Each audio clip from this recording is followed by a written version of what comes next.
সকাল থেকে আকাশের মুখ ভার। আবহাওয়া দপ্তর জানাচ্ছে এভাবেই কাটবে দুদিন। শীতকালীন আজান সহ সবচেয়ে বেশি ক্ষতিগ্রস্ত হচ্ছে মৌসুমি ফুল গাছ। সকাল থেকে আকাশের মুখ ভার হওয়ায় আবহাওয়া দপ্তর বলছে শুধু আজ নয়, আগামী দুদিন মিলবে না রৌদ্রোজ্জ্বল দিন। ঘূর্ণিঝড় মেঘজাউর অন্ধকার উপকূলে আছড়ে পড়ার উপরও উত্তর বঙ্গোপসাগরে আবহাওয়া খারাপ হতে পারে। 6 থেকে 8 ডিসেম্বরের মধ্যে গভীর সমুদ্রে বজ্রবিদ্যুৎ সহ বৃষ্টি এবং অধিকাংশ জায়গায় ঘন্টা 30 থেকে 60 কিমি বেগে ও কিছু জায়গায় 70 থেকে 90 কিমি বেগে ঝোড়ো হাওয়া বইতে পারে। মৎস্যজীবীদের আগামী 24 ঘন্টার মধ্যে গভীর সমুদ্র থেকে উপকূলের কাছাকাছি চলে আসতে জানানো হয়েছে। দক্ষিণবঙ্গের অধিকাংশ জেলায় এবং উত্তরবঙ্গের কয়েকটি জেলায় বিক্ষিপ্তভাবে হালকা বৃষ্টিপাত শুরু হয়েছে।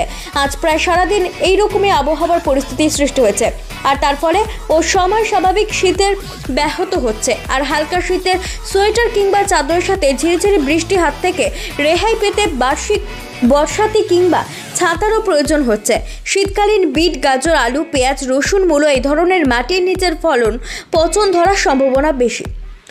এই আবহাওয়ার মরশুমের ফলে ক্ষতি হচ্ছে ফুলের। গাঁদা, পম্পম, ডালিয়া, চন্দ্রমল্লিকা, জারবেরি, অ্যান্টিনিয়ার এবং ইত্যাদি ধরনের ফুলের চাষে কিংবা শৌখিনতায় লাগানো বাড়ির টবে অথবা বিভিন্ন ফুলমেলায় উদ্দেশ্যে প্রস্তুত করা হচ্ছে গাছের।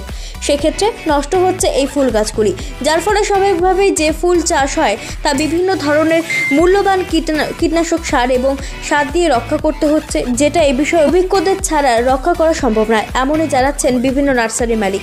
এমন কিছু রোগে আক্রান্ত হচ্ছে যাতে বিভিন্ন ধরনের কীটনাশকে পরিবর্তন করে দিয়েও মিলছে না ফল। তাই তাদের আশঙ্কা চন্দ্রমল্লিকা, ডালিয়া, হাইব্রিড, গাঁদা ও এই ধরনের ফুলের আকৃতি খুব বেশি বড় করা সম্ভব হচ্ছে না, কারণ এই সময় দরকার রাতের ঘন কুয়াশা এবং সকালে উজ্জ্বল আকাশে ঝকমকে সূর্যের আলো।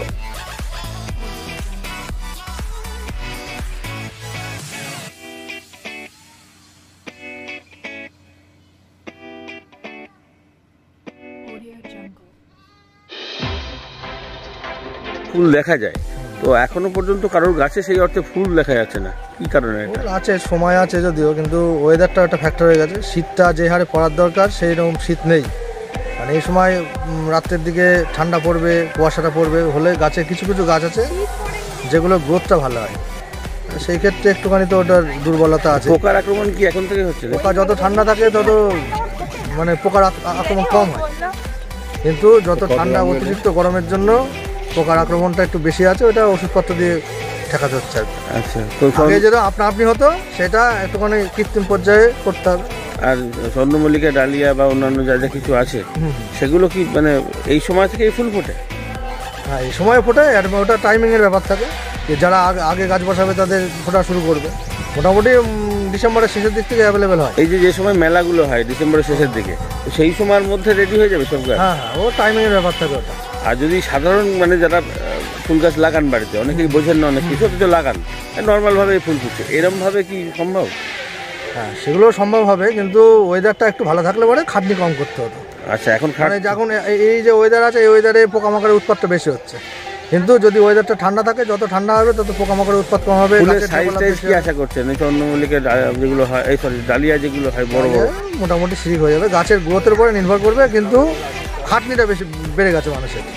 আগে আপনি যেমন এখনও দেখা যাচ্ছে যে ফুলগুলো আমরা এখানে কষ্ট করে ফোটাচ্ছি শীতের জন্য, দার্জিলিং ফার্জিলিং গেলে ওখানে এমনি অটোমেটিক্যালি হয়ে যায়, কিন্তু সেই জন্য একটু খাটনি করতে হবে বেশি। কী ধরনের ফুল গাছ সবচেয়ে বেশি বিক্রি হচ্ছে এখন? সব সিজন ফ্লাওয়ার, সব শীতকালের যে ফুলগুলো আছে, পিটুনিয়া আছে, প্যানজিয়া আছে, ইনকা গাঁদা আছে, গাঁদা ফুলের যেটা বড় ফুল, তারপরে অ্যান্টিনিয়াম প্রচুর আছে, প্রায় 40-50টা আইটেম আছে। কিসের? এই সিজন ফ্লাওয়ার। আচ্ছা, আর এর সঙ্গে যারা গোলাপ লাগাবে, এগুলো পার্মানেন্ট গাছ। গোলাপ তো এই সময়টাই বেশি। হ্যাঁ, এই সময়টাই গোলাপের জন্য আদর্শ সময়। শীত নেই আর তারপরে বৃষ্টি, এতে কি ক্ষতি হতে পারে ফুল চাষে? অবশ্যই ক্ষতি তো হতেই পারে। শীতকালীন ফুল সবসময় খুব ঠান্ডা ভালো পড়লে রাতে শিশির পড়বে, গাছ স্নান করে যাবে, তবে গাছটা বাড়ে। কিন্তু এখন যে পরিবেশ, মানে প্রকৃতি খুবই বিরূপ, ঠিকমতো ঠান্ডাও পড়ছে না, রাতে শিশির সেই অর্থে পড়ছে না। আর এই যে বৃষ্টি মাঝে মাঝে মানে বিভিন্ন নিম্নচাপ বা বিভিন্ন কারণে, এর ফলে রোগ পোকার আক্রমণ, গাছের ডেভেলপমেন্ট সব দিক থেকে খুবই একটা ক্ষতির জায়গা। কি হচ্ছে, রোগ হচ্ছে নাকি? বিভিন্ন মিলিবাগ হয় বা লেদা পোকা, বিভিন্ন রকম রোগ পোকার আক্রমণ হবে। আমরা নয় সেই সব রোগের ওষুধ জানি, সবাই তো সব সময় সেটা ট্রিটমেন্ট করা সম্ভব নয়।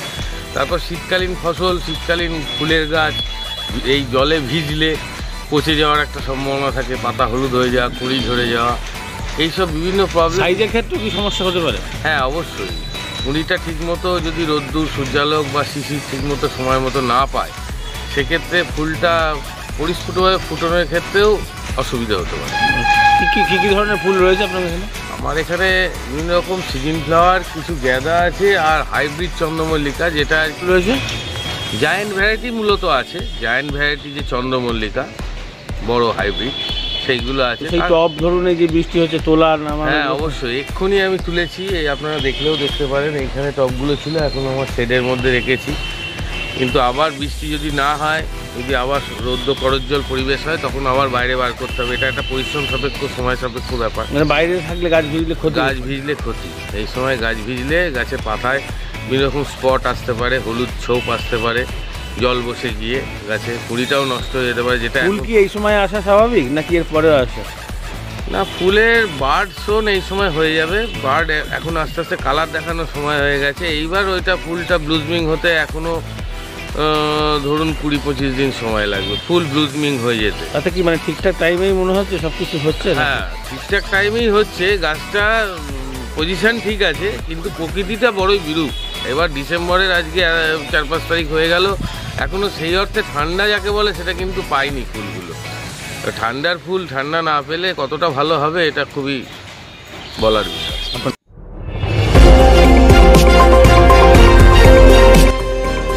আমার বাংলা, সঙ্গে থাকুন, সঙ্গে রাখুন। আমার বাংলা।